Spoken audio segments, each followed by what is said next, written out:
All right, so we are approaching the last little section of our marathon run over 3 days, and it's been sweet.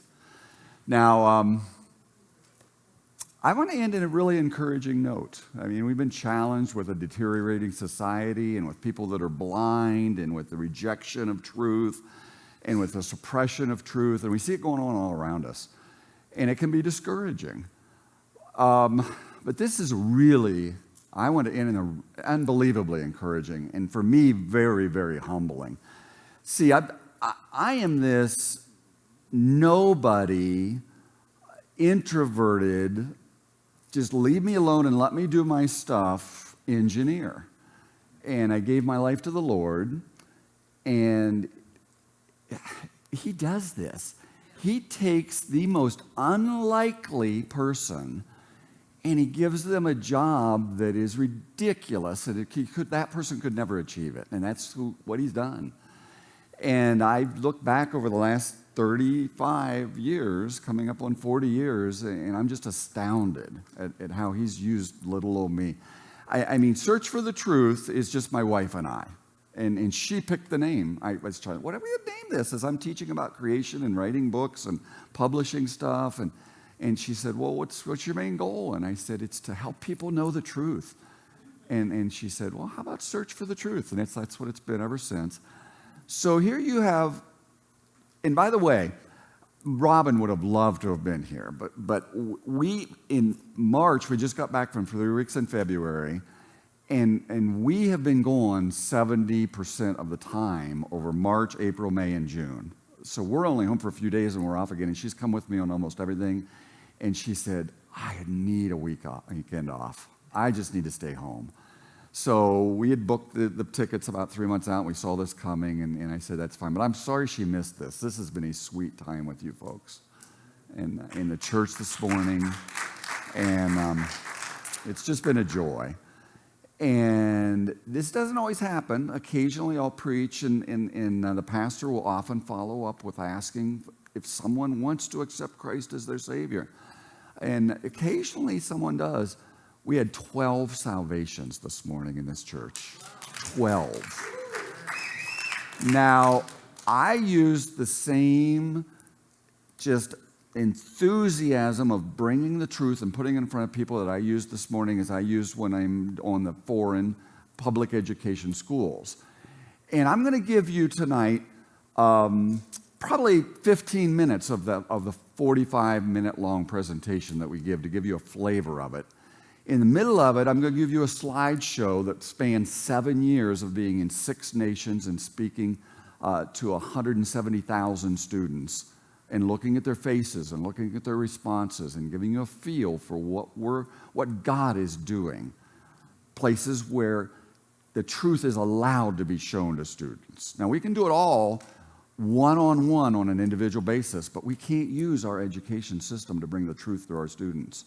By and large, we're locked out. And I don't see it changing anytime soon, but God moves in ways we would never expect. And that's what the next 45 minutes is all about. So this is a picture of Fiji.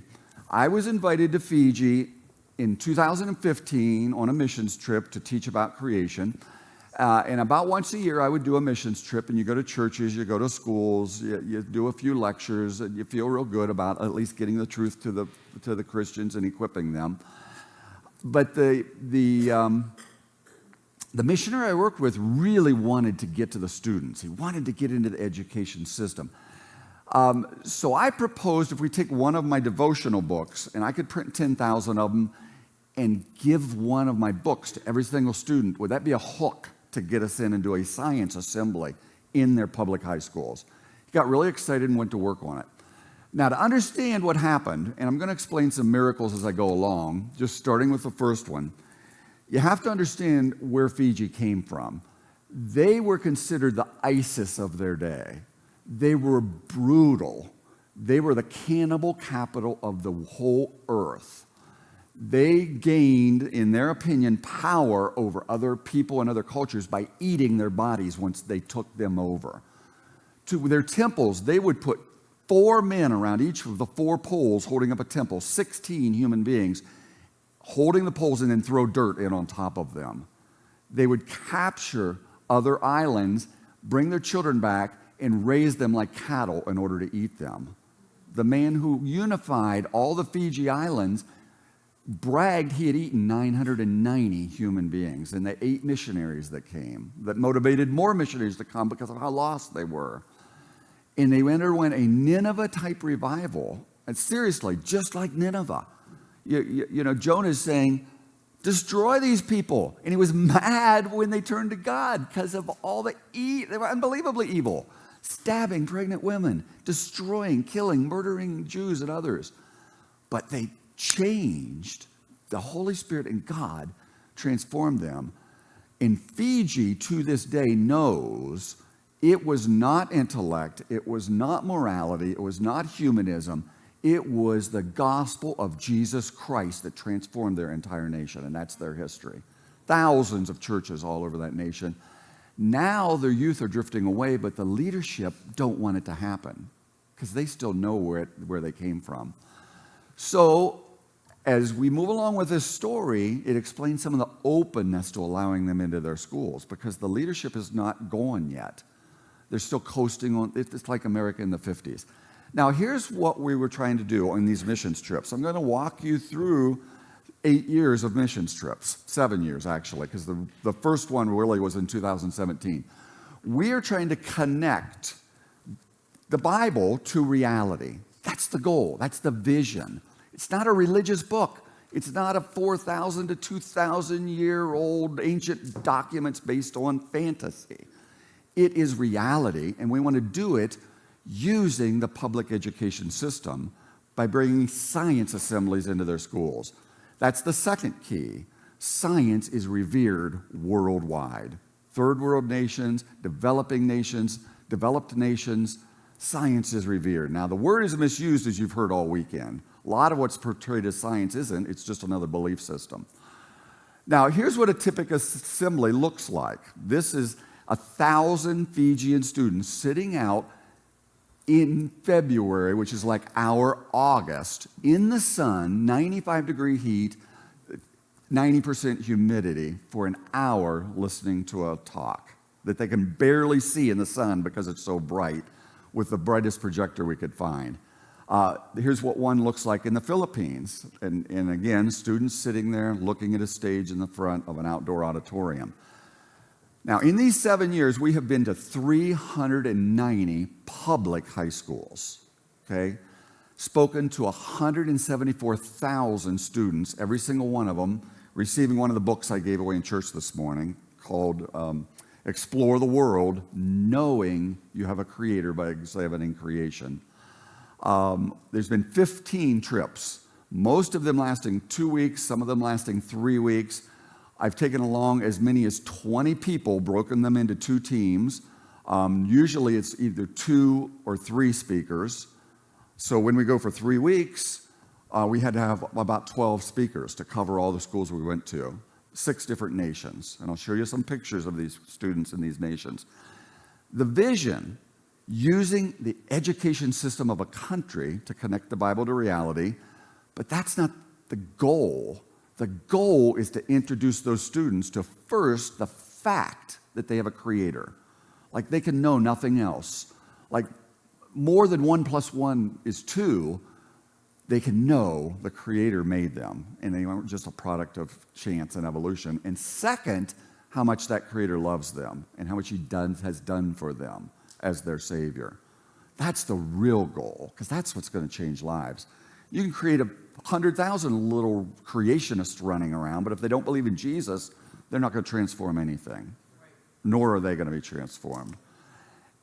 And to impact, I have this big vision, an entire generation in a country with truth. Now, Ken Ham and others have been saying this for years, that the field is like a bunch of rocks. You've got to clear out the rocks and show them they have a creator, and then the gospel message can be fruitful. Well, here is the test laboratory, because that laboratory doesn't exist in America. We're too locked out. And that's what you're going to see. What's been going on? How is this being used? Now, here was the first trip. So I proposed we do 10,000 books. We couldn't get back in 2016. The next trip was 2017. So I was able to use 2 years' budgets from our little 2-horse cart ministry. And by the way, Randy Galuzzi, the head of ICR, has become a good friend. On one of my Rocks Crowd episodes, I stayed in his house as we filmed at Mount Rushmore, and he had a house there at that time. And he has told me, and as have others, there's no other creation ministry in the world that is doing what we're doing. We are going to a country and talking to tens of thousands of students and giving them really expensive, really valuable books into every student's hand. And nobody else is doing that. And God's allowed this little teeny ministry to do this. Now, so we have 20,000 books. We stayed for 2 weeks. We had a team of 4 different speakers. And at that point, we printed the book out there called Inspired Evidence. It's a soft cover book filled with illustrations. Here's the students holding up their books, just thrilled to get it. Now, these students don't own books. Okay, they use like loose ring pages on a ring binder to look at stuff in school, and it stays at the school. So for them to get a book is like huge. They are trained to read and speak English from the kindergarten all the way through high school. The students who understand English best, they're going to be the ones who excel. The business leaders, the politicians, the doctors, the professionals are going to have a high skill level in English. So the entire nation has a program called DEAR, D-E-A-R. It stands for Drop Everything and Read. And once a day in every school, the students have to stop whatever they're doing in whatever class, and you'll hear them announce this, it's time for the DEAR program, and read something in English to improve their English comprehension. Well, guess what book almost every school in Fiji has, and the students have access to it? And they're all reading the same thing. A devotional talking about the evidence for creation with a Bible verse at the bottom of every page. Isn't that cool? Now, a little story. We distributed those books, phenomenal openness, went to almost 40 schools, some elementary, some high school at that point. Came back a year later because we had to raise funds because Dr. Baugh had the image of putting full-color hardcover books into these kids' hands. Now, I asked Dr. Baugh at that point, 2017, where's that money going to come from? Now, remember, he's a Texan, and the answer was, you can't throw a rock in Texas without hitting a millionaire. So we won it. This was spring, won it by the fall of 2018. And it takes a good 6 months to get the book laid out, get it printed, get it shipped, have it arrive in advance. So by May, we had to have the money. And instead of a $2 book, we're talking a $3 to $4 book. So in May, I get a call from Dr. Baugh, and he says, we've got a millionaire wanting to make a difference. He's getting old. He's seen what we're doing, and he's donated enough books to do not only Fiji, but Papua New Guinea and other South Pacific islands. We can print 500,000 of these books. And you can imagine, I'm falling off my chair. You really? Yep, got the money. And I said, where are we going to put them? And he said, well, I don't know yet. We'll figure that out. So I said, why don't we just print 250,000, 250,000 books, and that should cover like all of Fiji, probably through 2 different sets of school children, and we'll distribute it over a long period of years. So I called my publisher and told him, we've got the money to print 250,000 books. Go ahead and get the process started. And about a week goes by, and I call Dr. Baugh and I say, how's it coming? I went ahead and ordered the books. And he said, great. The guy's supposed to have the money next week. We'll get it to you. So another week goes by, and I call him back, and my publisher's saying, well, we need about 10% down, which at that time, just for the paper, okay? The paper is going to be $250,000 just for the paper. So I needed $25,000. And Dr. Baugh said, it's all tied up in world banks and funds. He needs another week to transfer and get it. So 3 weeks go by, and I call, and the answer is, he told me he's living on Social Security. His money's tied up so tight. And I've got red alarm lights going off. Call my publisher, say, can we slow this down? Answer was, we've already ordered the paper. It's already been cut to length, cut to width, optimized, put into rolls, shipped from one side of China to the other. We own the paper. So we're now in debt for $250,000. Our yearly budget's like $80,000. Turns out the guy was a flake, promised it, never got a penny, what's the solutions? I'm an engineer. Can we print maybe 10% of the books a year, 25,000 books a year, and just do it over 10 years? Paper has a shelf life. Can't run it on high-speed presses if it's older than a year old. Can we sell the paper to somebody else? And every one of these takes 3 days to get the answer back. No, it's too specialized. There's not many books with this high wax, high color retention paper. No, it's the wrong size, not going to work. So we're on the hook for $250,000 without even money to print the books. Two creation ministries are about to go down in flames. And I'm not going to leave our publisher hanging. So we're out of options. We had this emergency board meeting. We're talking with a man I've worked with for 10 years that's published my books. I'm not going to leave him with... We literally, I went to the bank and we were in the process of mortgaging our home that had been paid off. Dr. Boz working on mortgaging his home just to pay the paper bill. And we don't even know where the money's going to come from to print it. Long story, a totally independent, has nothing to do with creation ministry called Jack Van Impe Ministries. I'd made a few little 5-minute discs showing what's going on in Fiji. Dr. Baugh had friends on their board.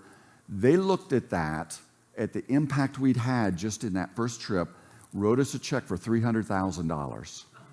Paid for the paper, paid for the first printing of 30,000 books so we could use them for fundraising. And over the next year, and I still am stunned, all the funds came in from people wanting to be a part of it, just donating toward it. And we were able to print the books. We printed 140,000 for Fiji. We printed 20,000 for the Philippines. We printed 10,000 in Spanish ended up being used in Peru. We printed another 10,000 for Cook Islands and Vanuatu, and then reprinted a few of our other books and used up all the paper within a year. And it's just stunning. I could have never made this happen. Now, here's the thing that I think is amazing. And my wife is calm.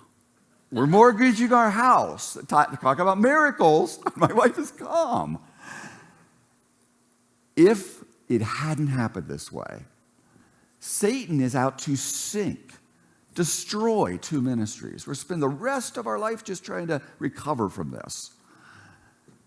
If we'd have just printed 20,000 books and done it, and then a year later maybe done another 20,000 and done it, and a year later maybe done another 20,000, it would have just petered out.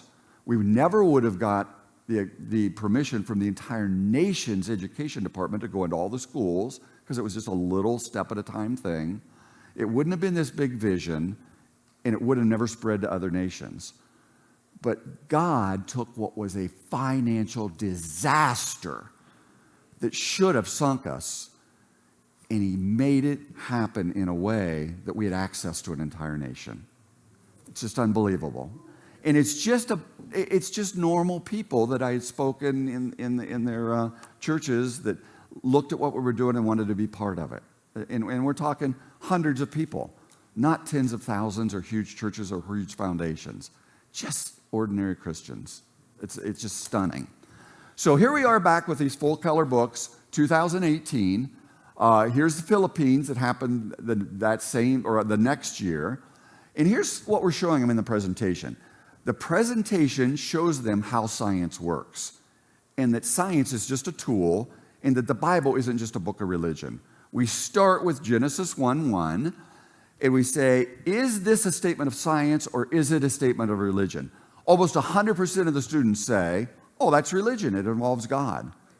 And we ask them, well, how do you know unless you know what science does, what science is?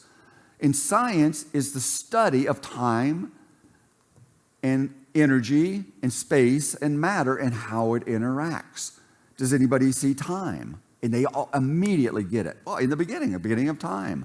Do you see energy created? And as other speakers mentioned, that Hebrew word heaven literally means space itself, the expansion, the template upon which God built the universe. And it can't exist without matter, which is the last thing. So it's the most profound scientific statement ever made. So that's where we start. Then we show them that it is by looking at creation they can know God exists. And you're all familiar with that verse. Then we give them a story. Like we take 5 minutes and we show them the Oopu fish and how a fish can climb 400 foot up a waterfall. And it had to have been designed to get them excited about the book. And there's the students, their faces. They're interested, they're engaged. But I realized really early on, these are still high school students. And if you're going to get them, you've got to make what you're telling them interesting. It can't just be a bunch of facts. You've got to combine it with excitement. You've got to have surprises and emotion, because that's what cements facts into our brain. It's the stories and the emotion and the surprise. So we move on to the laws of science. The laws of science show us there's a creator. And this is the part I usually take, and I did one of these demonstrations the first night, so I'm not going to redo it, with even the chemicals of life that make up a bacteria are thousands of different specialized chemicals, and none of them could make themselves. And I show them often the bacteria, that here's a bacteria, and at the back of the bacteria, they can look at it, and they've never seen anything like this. There's little gears, not made by humans, made inside of a little bacteria. And the little gears are turned by electric motors with 40 parts. And these very complex chemicals make the shapes of the parts. And no motor could make itself. And that's stupid. But then I tell them that science is about experimentation. So I say, we're going to do an experiment right here in this science assembly in these high schools. I said, I can't put like a living creature inside of a can and try to put the parts in there and try to make it come together, but I can do an experiment. I'm going to dump everything out of my can, and in this case, hang on just a second, this one got stuck along one of the ridges. There it is. I need my lighter. Okay, so the can is empty, and it had a pin in it. Now, a pin is like a little machine with lots of parts. A bacteria, or that motor, is a much more complex machine with much more complex parts and more of them. But this pin, it has a little clip to go over your pocket. I'm going to put it in the can. It has a little button to push. It has a little clicker mechanism. On the inside, it has an ink cartridge. It has a spring. It's got threaded with a little tip. By the way, you'll notice all of these parts are designed to be exactly the right three-dimensional shape to be a part of a pin. They haven't made themselves. They're too perfectly shaped. They've been designed to be the part of a pin. Same as with the parts of a cell. Got a little rubber sleeve, and then it's got a tube. 7 parts. Now, we have all 7 parts needed to make a pin, and they're all in the same location. They couldn't have made themselves, but let's pretend they did. Can you add energy and turn it back into a pin? What do you think? It's obvious. It's random. Statistically, it's never going to happen. But in your textbooks, and they've got the same textbooks we have because they've been printed by the United Nations and they're filled with evolution, they talk about Miller's experiment where there's an explosion. So maybe we're using the wrong kind of energy. So I'm going to add a firecracker to the magic can of evolution. And I love doing this. I do this in churches on Sunday morning. I do it in public schools. Because it's science, my goodness. You got to do science. So we're going to add a really concentrated bunch of energy. And we'll see if it'll put the pin back together. Okay, here we go. Boom! Oh, my goodness. I hate it when this happens, but there's the pin. Now, you can imagine the response with 1,000 kids sitting in the room. It takes 30 seconds just to be able to hear myself again. They're laughing so hard because they see the absurdity that random change and random energy could create something complex, as simple as a pin. Now, over there, some of them, especially the younger, they're thinking, oh, magic just happened. And they're wondering, how did that happen? So I always have to tell them, there was a second pin in the can. Okay, it's still there. What I did when I pulled that pin out was that I pretended the impossible was possible, and I deceived you. And that's exactly the same as evolution. except you all just laughed at the idea 7 parts could come together and become a pin by random energy. The simplest cell has 1,000 parts, and they're way more complex than the parts of this pin. It's a trillion, billion, gazillion times more absurd than what you just laughed at. Never forget this when you're hearing about alien life forming, or you read in your textbooks how life made itself early on Earth. And it drives it home. They get it. They understand it. So that's part of the presentation. Now, at that point, we talk about what we can learn from creation. And we go to this verse, ask the beasts, they'll tell you, the birds, you can learn from them. And we talk about the origin of flight. And here we show them, I'm going to back up a second. We show them a film. Movies were invented in the late 1800s, 1880s, and they started filming people trying to fly in the 1890s all the way up until 1903 when the Wright brothers figured it all out. And I show them a montage of these attempts to flight, and here's what they see.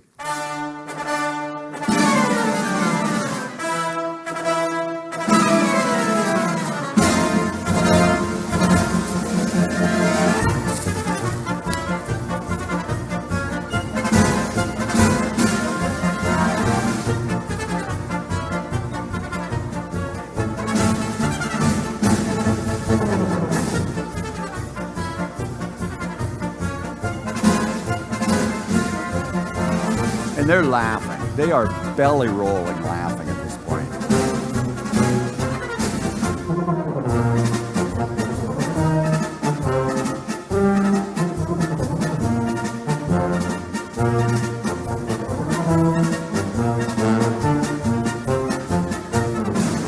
Okay, so now I talk about flight.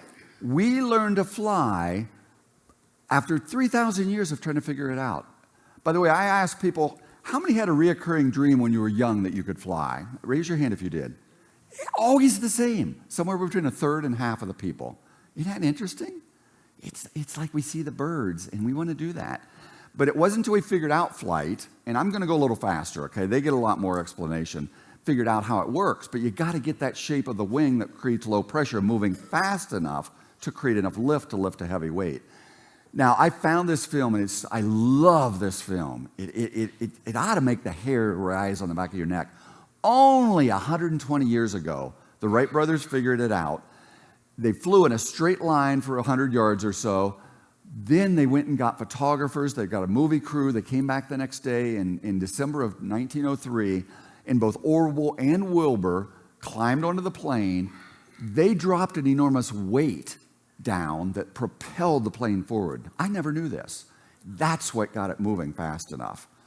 And here's a movie that they took of the very first flight of mankind where they really were doing it. And it's just so cool.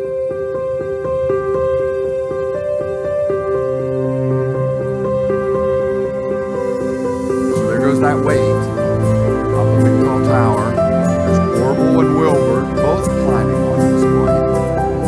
Really light plane, fabric and super light flying plane. Down goes the weight, off goes the plane, and up it goes. Now these are newspaper reporters. They are stunned at what they're seeing. Nobody's ever seen anything like this. Human beings, they're not just flying, they're banking and turning and maneuvering. They're playing with creation. God gave us a sandbox that said learn from it, enjoy it, use it for yours and others people's benefits. Here they come in for a landing. Ain't that cool? Only 120 years ago. Look at how far we've come.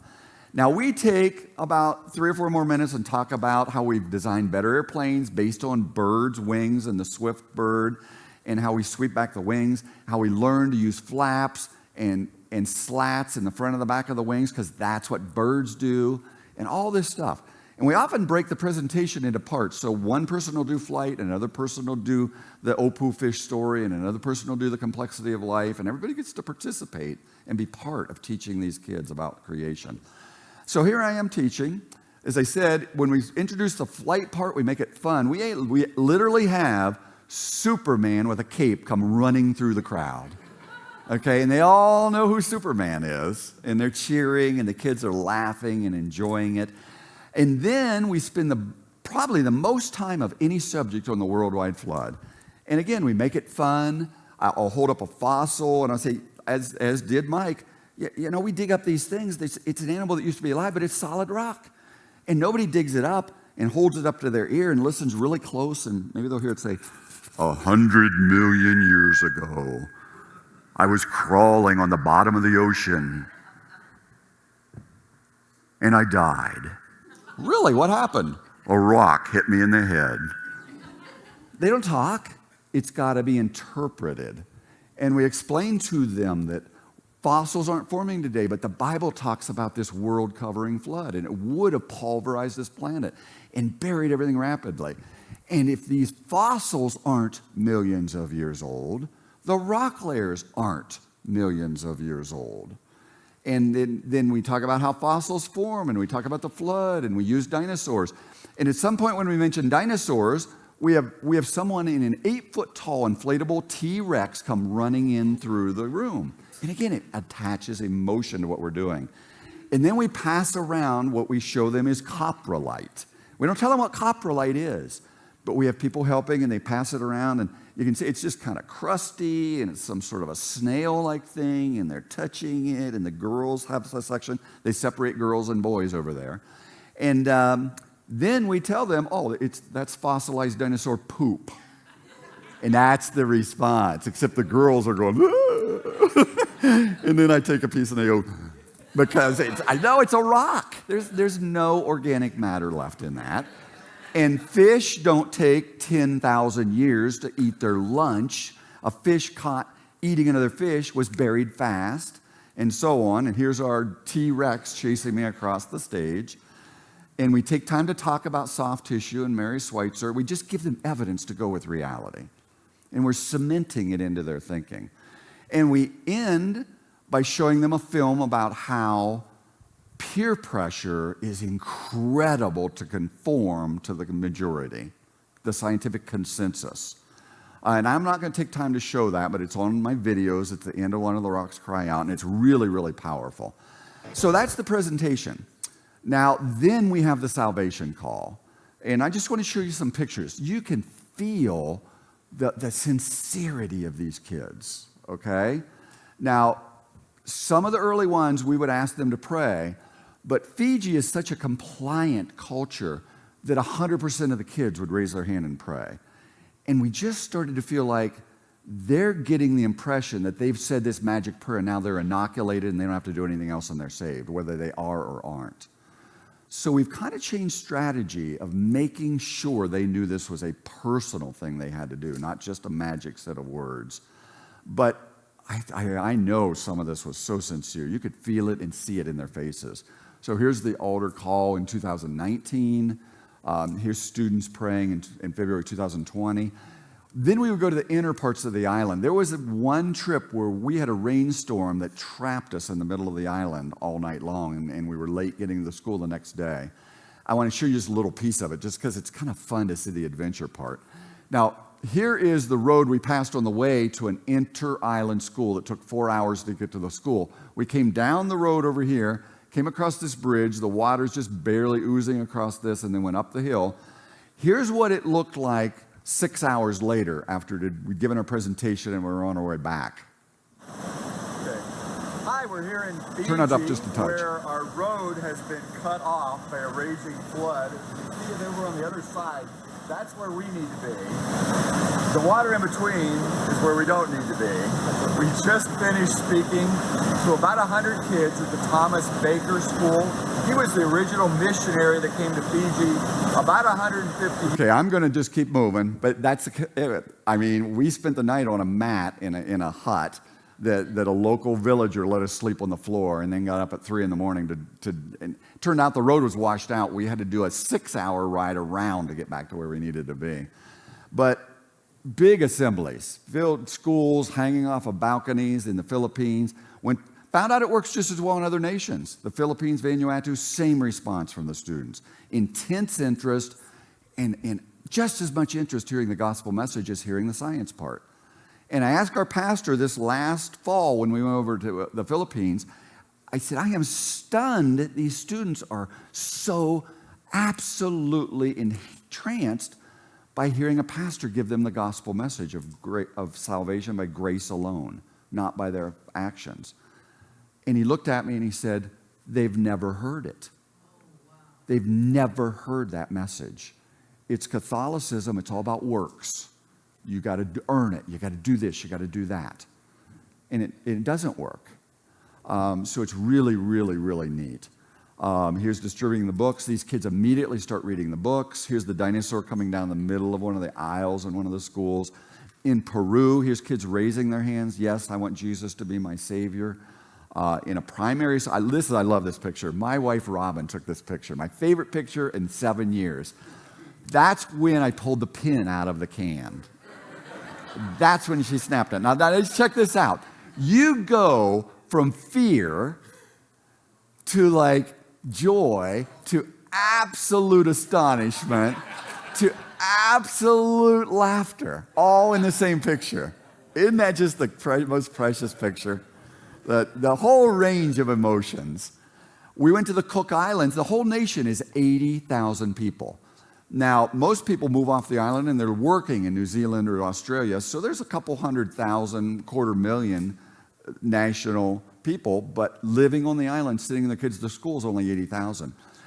We spoke to about 150,000 students. No, 150 students. No, 1,500 students in their high school and in their junior high. And they have families and siblings and parents and cousins. So, and they're all getting a book and reading it. So we probably impacted 10 to 20% of an entire nation in one trip. It's just kind of really cool. And here's students in the Philippines. So their interest in the Bible is increasing. Their English comprehension is increasing. Last story. The second time we came back with the color book, we went to some of the same schools, and the teachers and the principals in 3 different schools came up to us, and they said, you won't believe what happened since you were here a year ago. Every year, they have end-of-the-year testing that rates how well they do in science, how well they do in English comprehension, how well they do in social studies, how well they do in mathematics. And they said this year, every other year, we've been about 50% average with all the other school comparisons in the nation. This year, at the end of the year, our school tested 90 to 95% in science and English comprehension, and it's never happened. And then they said, we got together and tried to figure out, what have we done different this year? And one of the teachers pointed out that at the beginning of the year, this group came and gave a science presentation and gave all our kids a book. And we've been seeing them read this book over and over again all year long. And their interest in science skyrocketed, and their English comprehension skyrocketed. Wasn't what they were there to do. But look what God did with it, in addition to the salvations and interest in the Bible. Now, I'm going to jump past this letter I got from the Philippines where the student said he was losing his faith, and it was his book and this presentation that brought him back to the Lord. And I think that's representative of probably hundreds of these kids, if not thousands. And I just want to spend 5 minutes at this trip we just got back from on March 8th. This time, for the first time, ICR and Answers in Genesis sent one of their scientists, and they each took part of the presentation, and they couldn't believe what they were seeing either. They'd never seen such openness to the gospel. And what we're doing, we are teeing up a ball, like with a little kid on a tee ball or a golf ball on a tee. And we're driving it home that there is no possibility of any other belief other than knowing that God made them. And He made them each, and He made them individual, and He knows them, and He's outside of time. And we point all this out. And then we actually, in this presentation, we went to where we would sit on a chair and quit lecturing and just explain to them how much that God who made them loves them, that it's not up to them, that they're a sinner, that they're never going to live for eternity with a holy God, and they're never going to be good enough, and they're never going to do enough, and they're never going to pray enough, and they're comparing themselves with each other instead of the holiness of God. But God became a human being, and He took the penalty we deserve.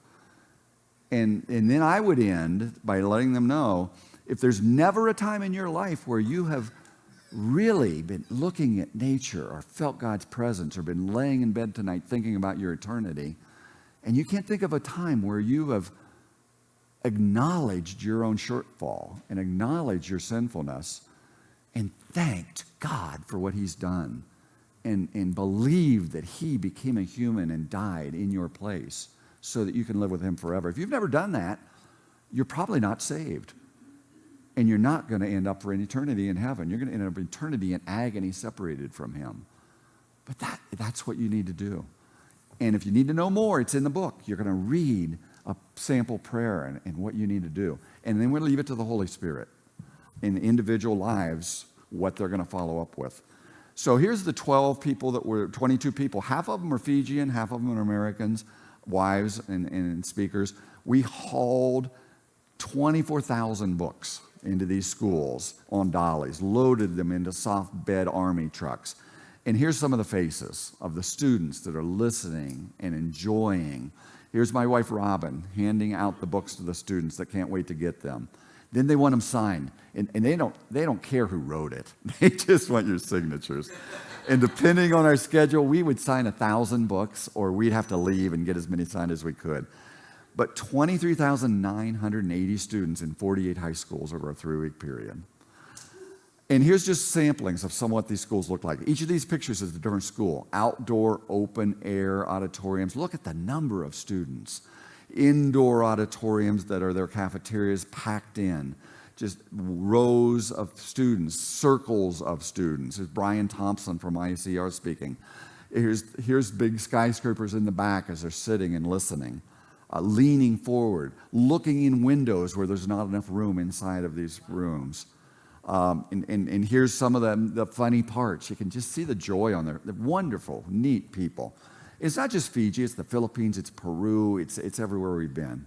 And just catch the vision of what God's doing in these kids' lives. This is something they're going to remember for the rest of their life. They've never seen anything like this. Their education is a teacher reading out of a textbook and writing on a chalkboard. And this is a production, an experience. Here's again that firecracker that I pulled out. Check out his eyes. And then we end with the gospel message. Okay, I'm coming right up on the end, but I'm going to go just 5 extra minutes because I want you to hear what these kids are hearing. I want you to envision what would happen if we could do this in America and end with a clear gospel message?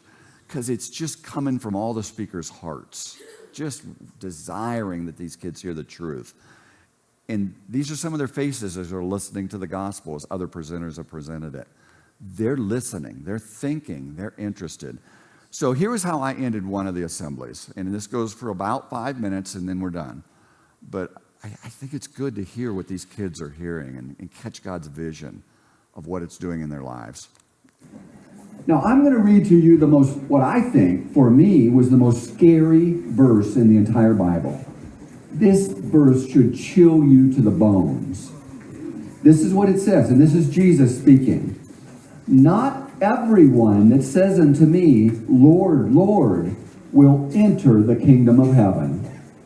Many will say to me on the day of judgment, Lord, Lord, have I not prophesied in your name? In your name, in the name of Jesus, have I not done many wonderful works? And then I will say to them, I never knew you. Your work was done in unrighteousness.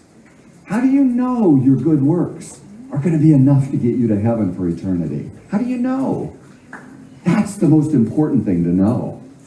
You see, how many here have ever told a lie? Raise your hand if you've ever in your life told a lie. Lift up your hand. Anybody? Almost everybody. And if there's somebody that didn't lift your hand, you're lying right now. So you just joined the rest of us. You see, we compare each other with other people. And we say, they're worse. Or I've done all these good things. Or I'm a kind person. But God says the wages of sin are death. Only perfect people are ever going to be in heaven, and none of us are perfect. All have sinned. All of us have fallen short. And no amount of good is going to make up for our lives. And if God brings us to heaven with all of that unpaid for, there's got to be a payment for our sin. We're going to ruin heaven. It will be ruined. It will no longer be heaven.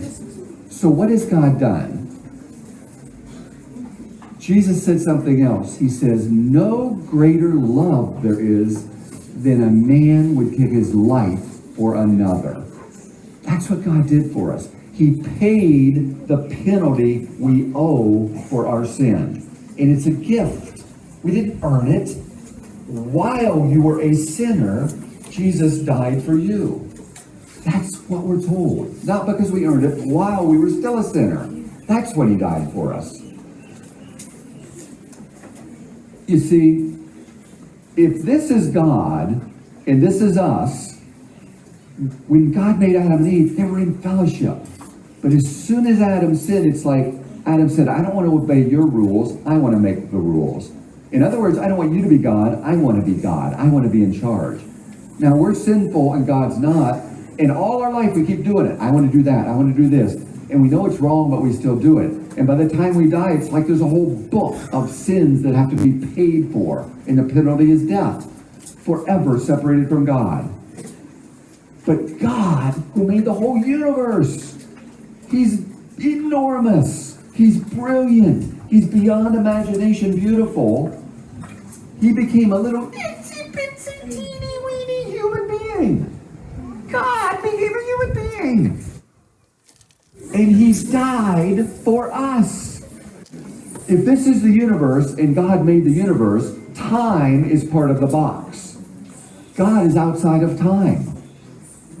He is like God is in the past, the present, and the future all at the same time because He's outside of time. When Jesus, who was God, died on that cross, it's like He at that moment knew every sin you were ever going to make. And He was dying for it. There's the sin between us and God. Jesus removed the sin. He took the penalty. He paid the price. So we can now be back in fellowship. Now when God looks at us, He sees holiness. He sees perfection because Jesus took the penalty away. Even our future sins, He's outside of time. But to know you're saved, there has to be a moment in your life when you've accepted that gift of salvation. You see, you have to admit that you're a sinner. One last verse from the Bible, and it's this famous Sermon on the Mount.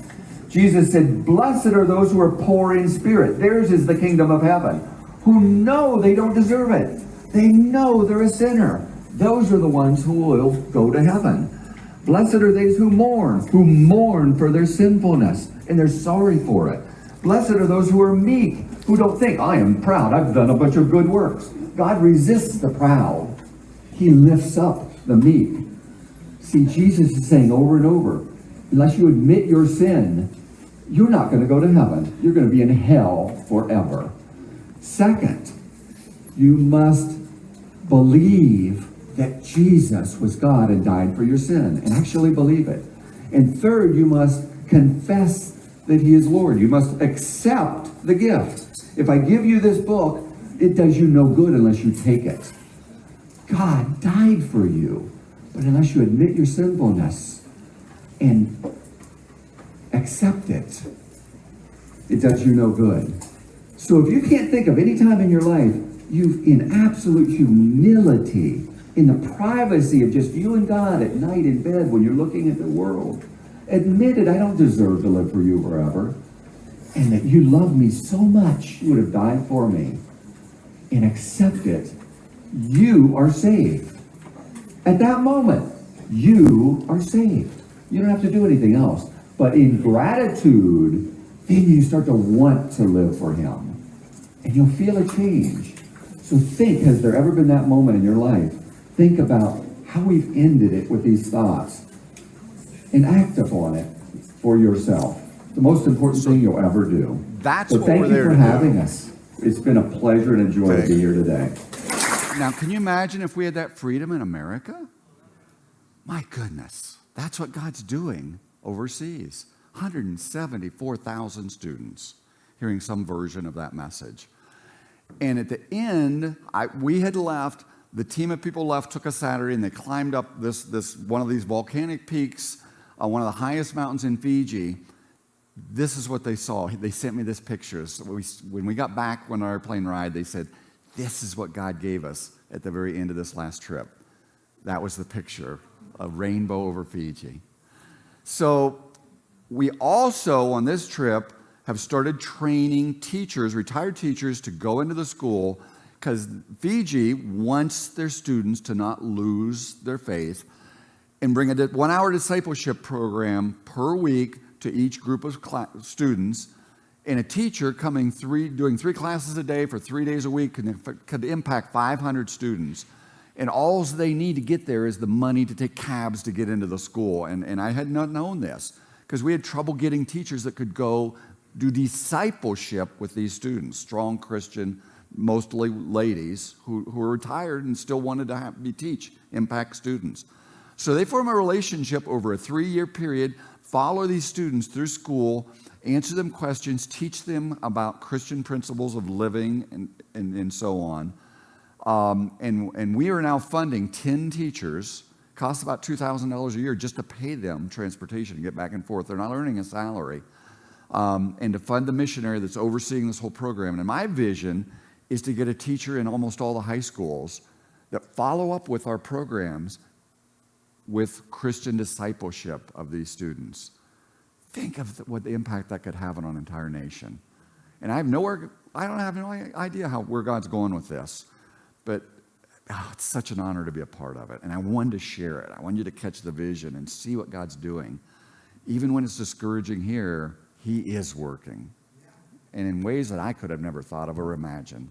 So I hope that was a great, really neat, encouraging way to end this conference. That this message is working, and it has an impact, and it leads to other things. So thank you so much.